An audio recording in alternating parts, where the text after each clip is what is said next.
just because of the presence that he can bring. And if there's something that KBG can rely on, it is, you know, having that map presence that they need. And the Sona being banned out here, I feel like they saw the composition. They were like, this seems like it could benefit from a lot of stats, a lot of speed up. So yeah, they're going to be banning that out. No raw stats explosion for you when G2. And that's not a misban. To those viewers that are just tuning in, she's so strong. She is indeed super strong right now in the current patch and needs to be respected every now and then. And this is, oh no. I remember there was a game that KBG was so far behind that I thought that, you know, KBG would end up losing. And then the savior comes in the form of a kid in the mid lane. And that is Run 9 piloting the Zoe. So, dude, this Zoe pickup by KBG, it's almost uncatchable, right? Like, there's been a lot of games in where I saw a Nautilus getting picked up just for a potential solution to the Zoe, but you know, oftentimes it gets negated by his micro decisions, by his godly mechanics. Yeah, and this is still the same Anran 9 that we saw last season, absolutely dominating, and was the best mid laner in the world for some time. But this composition by G2 Blacklist, they are throwing everything into the very into Aaron. They're going pretty much full support on Aaron, man. They have the Karma, they have the Janna for basically Aaron, and KD made to set him up. But if Aaron is taken out in a fight, then it is going to be very difficult for G2 Blacklist to come back, especially with the Tristana being picked up here on the side of KBG. Jitan, are you telling me right now that KBG was able to predict a Sona pickup to a point that they were able to ban it away, and so in exchange, G2 Blacklist defaulted back to a Janna for draw? A Janna Karma. What? Okay, right? Like, that's oh, maybe it was a Sona Seraphine angle, yeah? I wish it was. I really wish it was, but I think I think it might have still been you know, an AD plus Sona angle. Really? So Yeah, great read there by KBG. Super clean. This is coming from their new coach. For those that are unaware, their previous coach from Season 1 is now part of KBG's coaching staff. Meanwhile, their coach to start Season 2 is the former coach of JDG, and Coach Jun. Not the Korean Coach Jun that you guys might be aware of, but Coach Jun from JDG in you know, in Wild Rift. Yeah, very cool. We see some roster shuffles in the coaching staff, and that that could, you know, benefit KBG quite nicely here, especially with, you know, that kind of prediction. And, man, I just wanted to talk about Iron 9 a little bit because, you know, he in the last season, his Zoe was just a force of nature, something to be reckoned with. Whenever he picked up that champion, you could almost hear the other mid laner kind of sigh in frustration because, man, he is so difficult to just lane against. But oh man, KD actually with this jungler out trying to abuse Daton's a little bit weaker early game, but this could be a big mistake from G2 Blacklist as Ime though in the midst of it all. KG, he's going to be taking Ime out, so it's a 1-for-1. Actually, what goes to Adran 9, it is going to be a 1-for-1. Daton with a smite there. He can fight a lot more with KD up here, except he can't because KD did quite a lot of burst there along with Aaron. So that is going to be a 2-1 start for G2 Blacklist. A net positive overall for G2 Blacklist, especially considering that those were jungle camps by KBG being stolen away. Right, we'll look into that replay once again, and I thought that Ime was a little bit overeager, you know, in pulling the Rootless Predator combo. Had it been that he had enough rage, it could have been the assassination needed to just win that fight outright. But in the end, G2 Blacklist maximizing that dark area. By the way, you know, if you know your Wild Rift, you know that that corner is a dark area. KD just maximized that, you know, small fuck of war to his advantage. And it's so crazy to think that, you know, those plays needs, like, you know, the maximum potential of your micro to really just get the advantage against the CN teams. Absolutely, and you have to take every little micro mechanics that you can get against these CN teams, just so you can, have that little bit of an advantage. And yeah, as you said, 10.1 KDA, dude. Like 10.1 KDA on the Zoe. Never mind the 80% win rate, right? Like, dude, not every game is winnable, I guess. It still is a very impressive win rate overall, 4-1. But the more impressive number there was the 10.1 KDA. Yeah. Oh, wow. Definitely. But also, I mean, you're right. There were a couple of games there where things were not going all too well for KBG, but then they were able to be turned around because of Iron 9. But already Onslaught of Shadows onto mid lane. Speaking of, taking Iron 9 away from this lane, forcing him to back out, giving Aaron a little bit of leeway, a little bit of lane priority, and maybe some plates here as well. That's massive. Now this is pretty susceptible to a Rift Herald takedown, and Run 9 is playing with fire right now against Aaron. Not sure if he has enough to get that solo kill against Run 9, but Run 9 is pretty much still safe and will be able to back away and reset for the fight.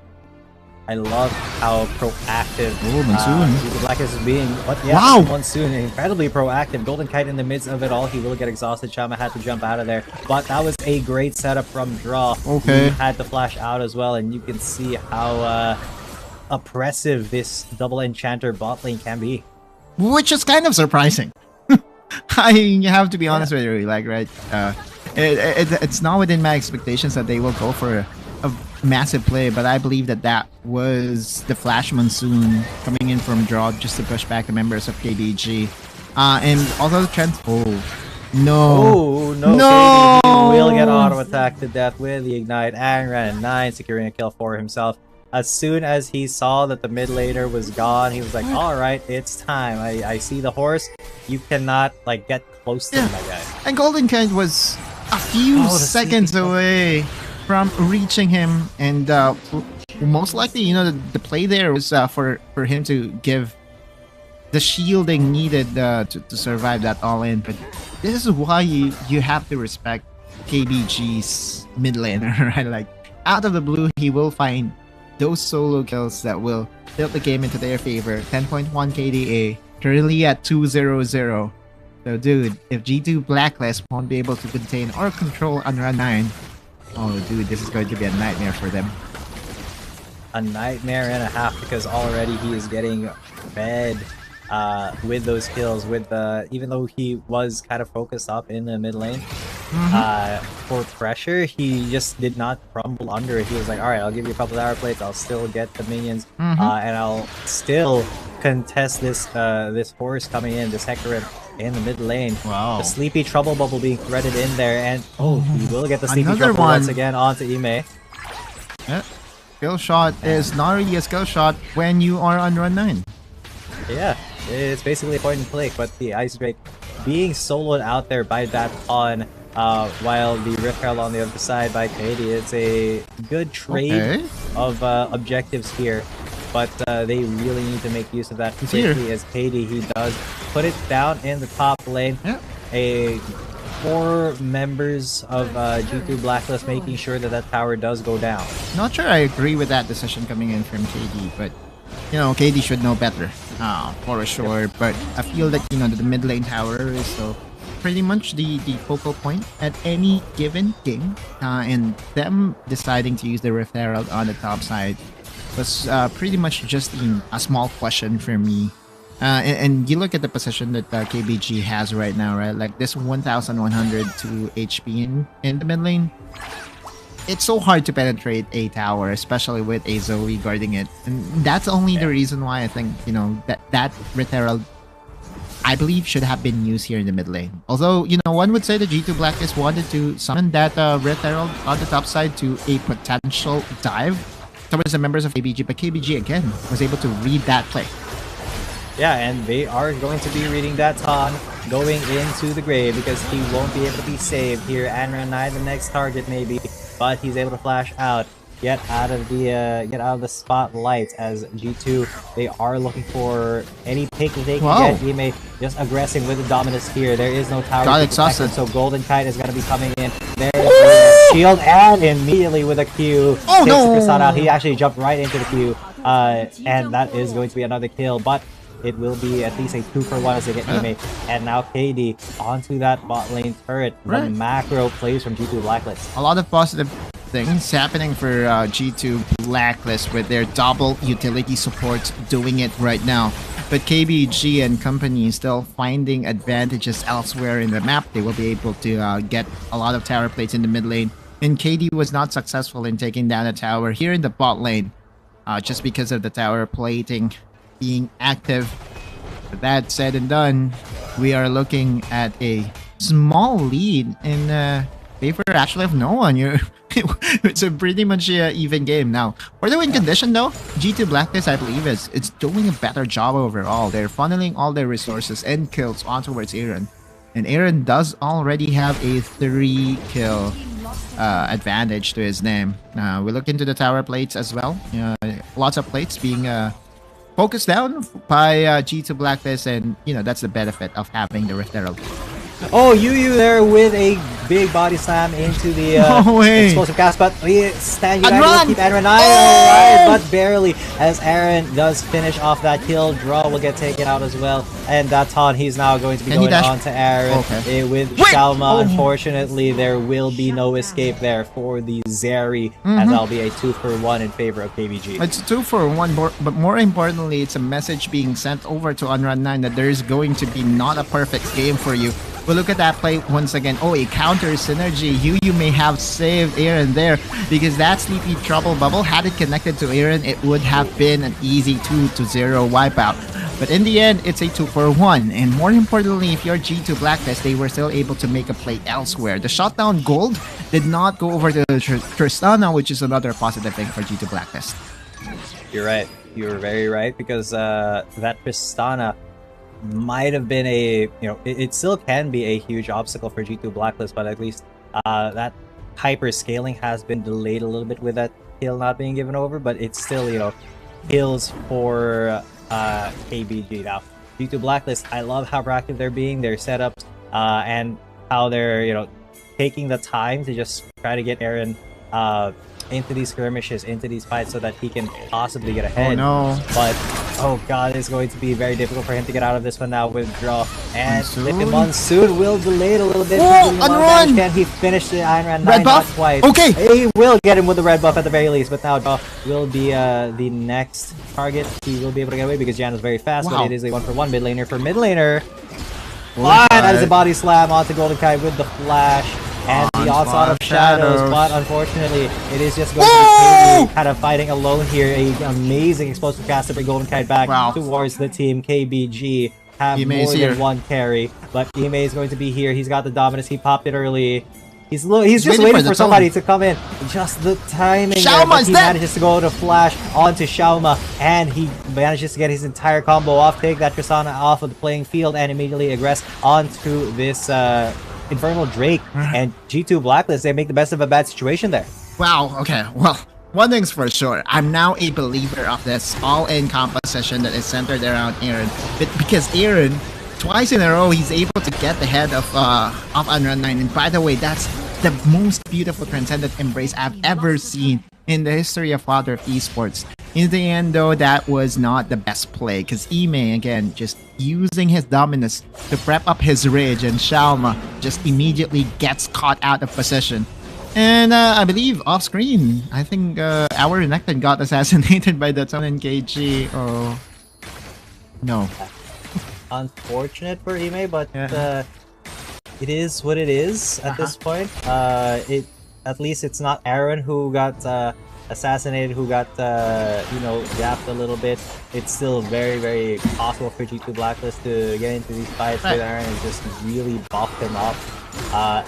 So it is neck and neck between him and Amran9. It's going to be a carry battle between these two mid laners. Love to see it. Love to see it. Again, who will prevail? The long-range poke artillery nuclear missile detected from Unrun9, or the sustained DPS coming in from the Zeri of Aaron. And 12 minutes in, right? Like, no one is in the clear lead once again.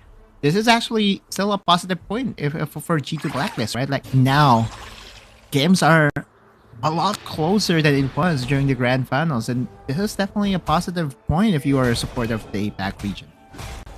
Yeah, most definitely, because being able to, you know, find these gaps in the armor of KBG is so valuable. Not just for G2 Blacklist, but for pretty much anybody who's studying the VOD, who's still going to be facing up against KBG. This is one of the ways where, you know, you can really do your homework, especially when you're trying to run some conventional compositions like G2 Blacklist is. Exactly. Because G2 Blacklist do have two ways to wait, hang on, Ime and KD missing his mark right then and there. It will cool down. And don't anticipate any team fight soon for KBG unless they get a pick off led by Unrun9. Again, you know, Unrun9, when he finds at least one skill shot, everyone will follow from the side of KBG. Add to the fact that they do have this Shen to just get called upon with the Stand United. One of the concerns I do have for G2 Blacklist is who is going to face check outside of KD. That is a very good question, but that Todd is the one who goes for the face check there on KD. The Sleepy Trouble Bubble will find him as well, but because he is Hecarim, he's able to get out of there scot-free. Now this Rift Herald will be started. A very ballsy move there by KBG, but they know exactly when to peel off. As soon as they, you know, even sense to draw in their general direction, they just say, all right, we're calling it off. AoE damage is still at a premium right now for G2 Blacklist's members. Add to the fact that KD is so quick to his rotations, or with his rotations, that, you know, it's not going to be the wisest decision to flip that Baron takedown. KG! Oh, KG might have gotten a little bit CC'd there, but because of the counter-strike, he was not in any real danger, because G2 Blacklist do not want to risk all too much, especially when they don't have eyes on Unrun9, because the Sleepy Trouble Bubble can come from anywhere, Paddlestar can come from anywhere. Exactly. That's the thing. It's not a Morgana really that, you know, that is on the side of G2 Blacklist. No Black Shield to really help out someone that is about to sleep. And so for G2 Blacklist, the skating continues. 2 items already completed. Runon's Hurricane already completed for the Zeri. If it ever reaches the point that, you know, we will be seeing a 3-item power spike for the Zeri, maybe, just maybe, KBG will be shaking and will feel threatened of this all-in Zeri composition coming in from G2 Blacklist. But again, so far, at least in game number 1, they were not respecting the leads that G2 Blacklist was getting at any point in the game.